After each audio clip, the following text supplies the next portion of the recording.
In total, and the capper came from Alvin Kamara on the touchdown run. The kickoff unit is out on the field, and they will send this one away. Fielded about a yard deep. And he's up past the 20 to the 22-yard line. Here's the Texans offense now, readying for their first possession of the second half. They trail offense, first time to touch the ball in quarter 3, and we'll see what they can do. And I can't wait to see what they have planned, because some teams script to start a half. Other teams just go, okay, these are the sequence of plays we want to run. These things worked well for us. And sometimes they throw in that big chunk play right away. Shocker. Try and get after them early and try and create a big play to give themselves some momentum. See what they have up their sleeve. So from the 36 now, 1st and 10. Let's go. 38. They'll look to throw here on 1st down. Going for the deep ball. And that is intercepted. Or was it? Wait, they'll say no. No interception. He did not keep the feet in bounds, apparently.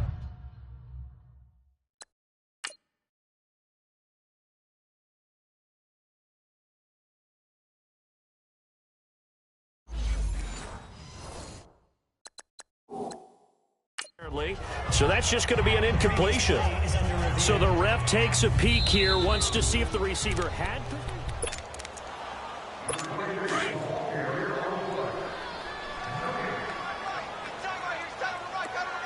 Well, he challenged the play. It did not pay off.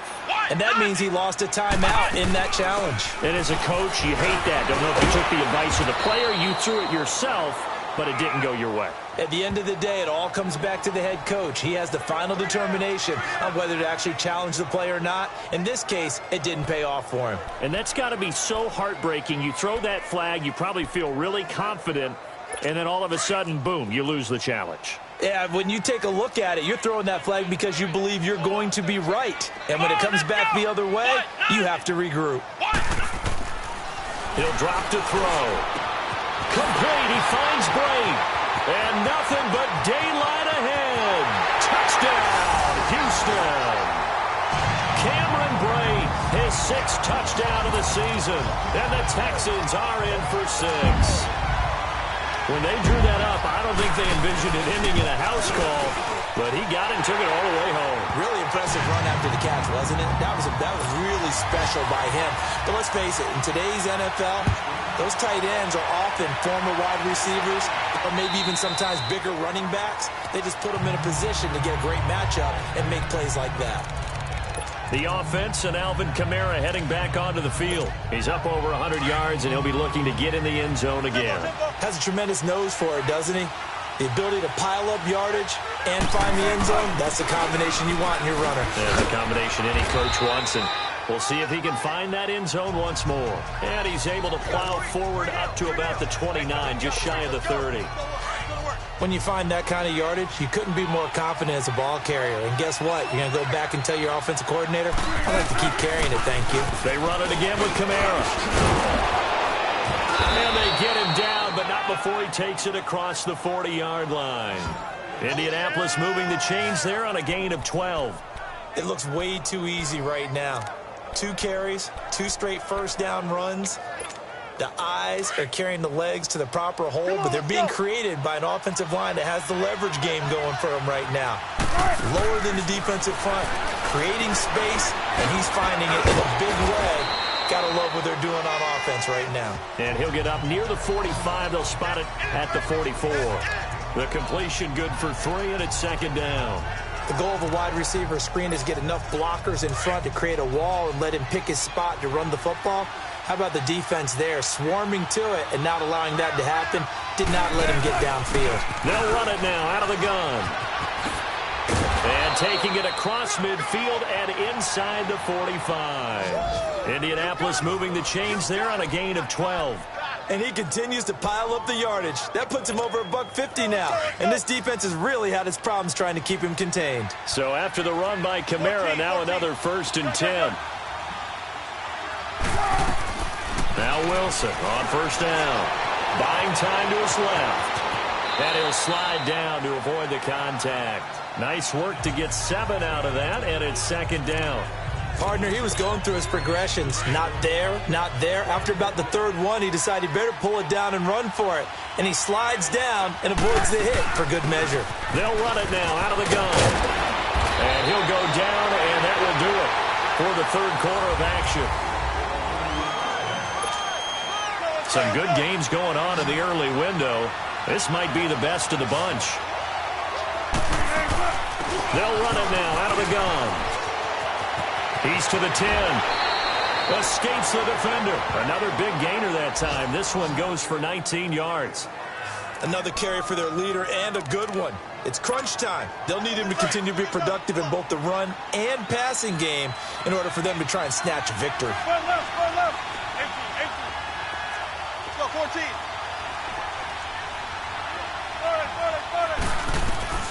From the shotgun, Wilson. And that is caught. Touchdown, Indianapolis.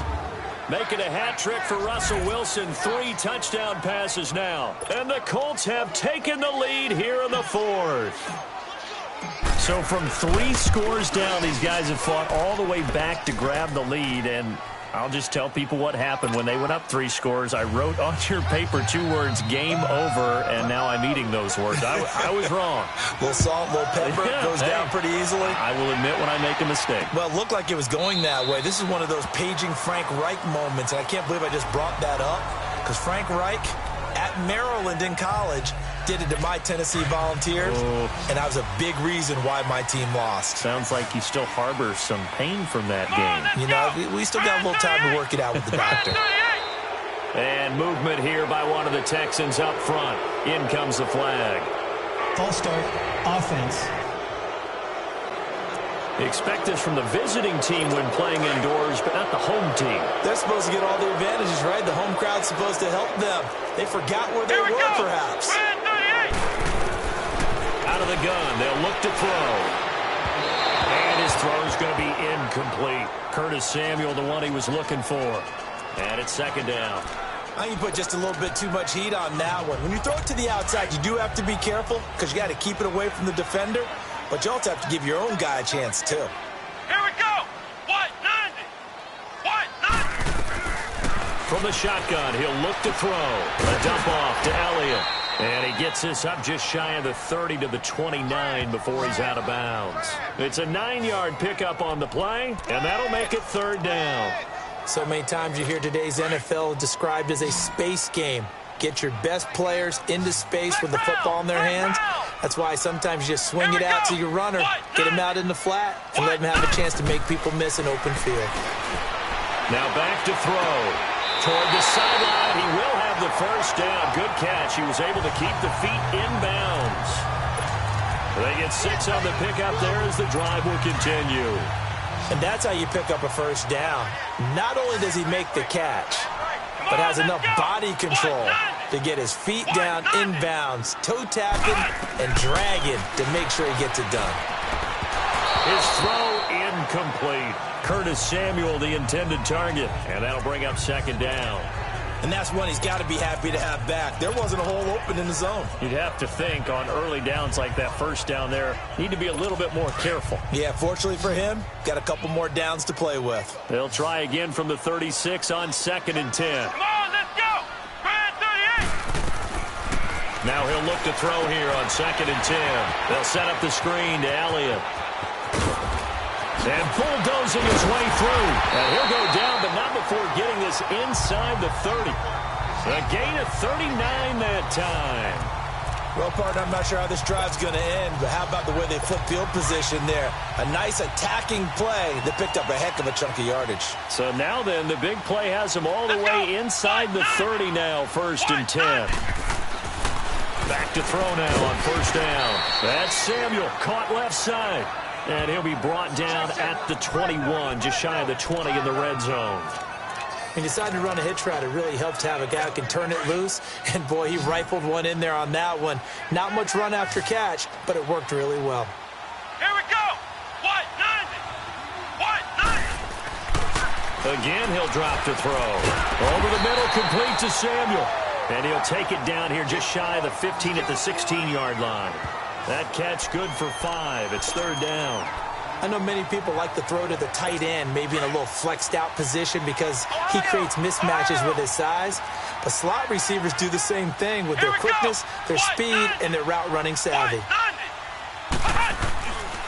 They'll look to throw here. And incomplete. The contact made the ball roam free and brings up 4th down. That's a good job there creating the contact to force the incompletion. And now, since it's 4th down, that should set up a field goal situation. And a nice sigh of relief defensively to be able to hold them to 3. Come on, let's go. What? 90. They'll run it with Elliott. And he'll take this one in for a Texans touchdown. Ezekiel Elliott, his 3rd touchdown of the game, number 19 on the year. And the Texans have taken the lead here in the 4th quarter. He's got the hat trick now of rushing touchdowns. Also has his team the advantage. And I'm looking at it 2 ways here. If I'm on defense, I don't care what they do now. I commit as many people as it takes to slowing him down running the football. Even if they want to hit me over the top on play action, I just don't let him beat me that way anymore. And if I'm him, I'm in the huddle calling the plays myself. I don't care what play call comes in. I tell my quarterback, guess what? You're handing it to me again. And if I'm the quarterback, I'm saying, okay, that sounds good, right? Smart quarterback. So 1st and 10 now from the 30. They start the drive on the ground. Kamara. And he'll get this up only to about the 33. Give him 3 on 1st down. It'll set up a 2nd and 7. Again, it's Kamara. Found a little room there as he's up to about the 37. Still about 3 yards shy of a first as the 4-yard pickup brings it to 3rd down. On any running play that's called, they're always hoping that it's going to break big and go the distance.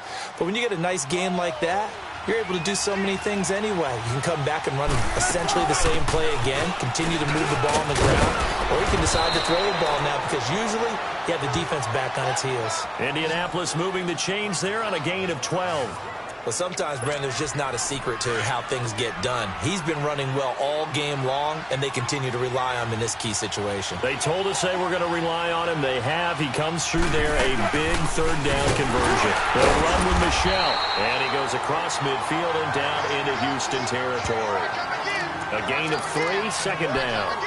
What's the old expression, 3 yards in a cloud of dust? In this case, it's dust-covered pellets. It's no longer that old grass that we used to play on, right, and chew it up. Now we've got that artificial surface. You see the pellets go up. Still a nice play by the defense. And past the 35, he'll be dropped a yard or 2 shy of the 30. It'll be a gain of 17 and an Indianapolis 1st down. We can talk all we want about football being a game of strength and brawn. It's also a game of mismatches, and they're trying to create one there, getting it to their back out of the backfield to make a bigger play. As we often say, get it to him in space, let him use his leg. Yeah, if he can get a matchup against a linebacker or maybe a defensive end dropping out in a zone blitz, he's going to win that battle just about every time. Well, partner, I know this type of running back. I mean, this size, this intensity usually gets better as the game goes on. I can just tell you from experience, the first few quarters, oh, you're eager. You come running up there, I'm going to tackle this guy. By the 4th quarter, you're coming up and thinking about it. And D-line wearing down 4th quarter. Yeah, that's not a guy they want to see consistently.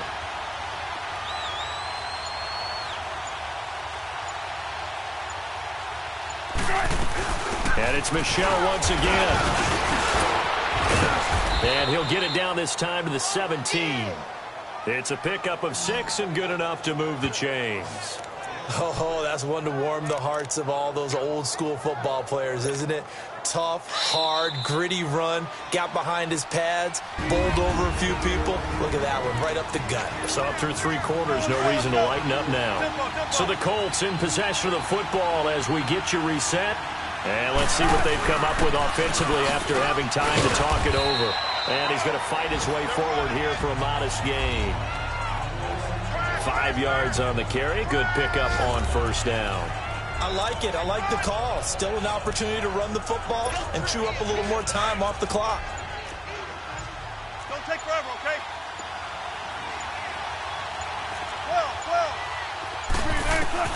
He's back to throw. Being chased out left. The rushing numbers for Wilson maybe down from earlier in his career, but he's still a threat to go, showing it there, picking up the first down. All right, partner, I'm a defender, but I've got to express my admiration there. Moving around, making it happen, and instead of worrying about protecting himself, he goes and gets the first down. I've got to give it to him on that one. Normally, you don't want your guy taking shots, your quarterback, but it's winning time here in the fourth quarter. If he needs to make those plays with the legs, go ahead, right? Yeah, no doubt about it. At this stage of the game, all protections, they're off. Line of scrimmage, again the 4-yard line, 2nd and goal. He'll look to throw. Oh, no, lost the football. And the Texans scoop it. He's at the 50, 30, 20, 10. And this defense has broken it open as they return it to the house for 6. This was a close game. They needed a little breathing room. Boy, they got it right there on that return for a touchdown. Yeah, we would say that this could be huge. Forget it. It was huge. Gave him a comfortable lead. Sturgis for the extra point, and his guys will take a 10-point lead. And you can bet they're preaching 2 hands on the ball here as the kick's away following that fumble return. Isaiah McKenzie now on the return. And not a bad return here. He gets it out to the 25-yard line.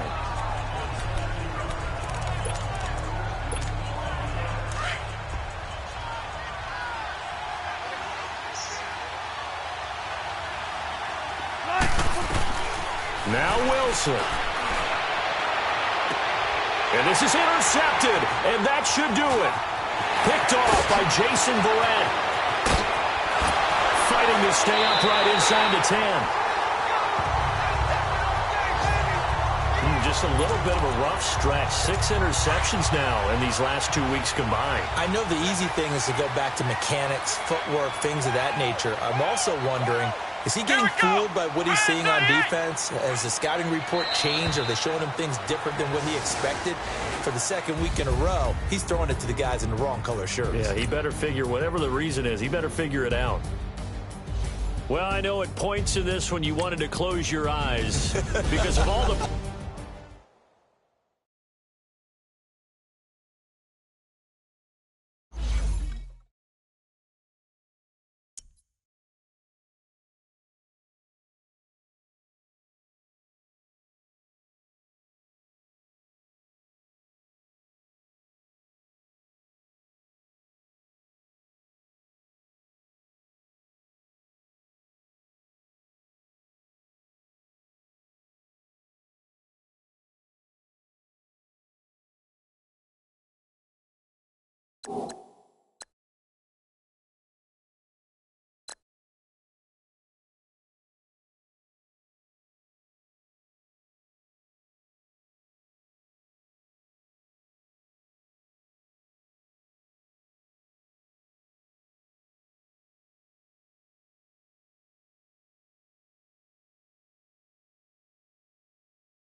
you.